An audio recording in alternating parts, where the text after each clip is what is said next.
How to connect Facebook with other apps. In order to connect with other app using Facebook, you could find these options available in most of the application.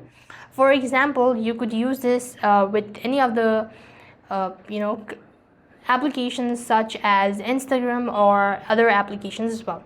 But in some cases, you'll not be able to connect Facebook. For example, WhatsApp does not allow you to link Facebook itself. So if you want to go ahead and link any other applications to Facebook, now for example, you could go with Monopoly as well. So when you first of all install the application to your device, you could find this option, link with Facebook or continue with Google. You could select that, and accordingly you could link it. So now for example, I'm also going to show you that my account has been logged into multiple devices or multiple different social media platforms. Now for example, so what you need to do is basically on this section, you want to go to settings and privacy, and then when you go to settings and privacy, click on settings, and then here you could go ahead and click on activity log or website log, apps and web.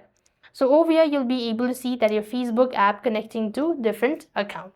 So that is the way you could connect Facebook with other apps. I hope the video was helpful. Make sure to like, share and subscribe. Thank you for watching. See you in the next video.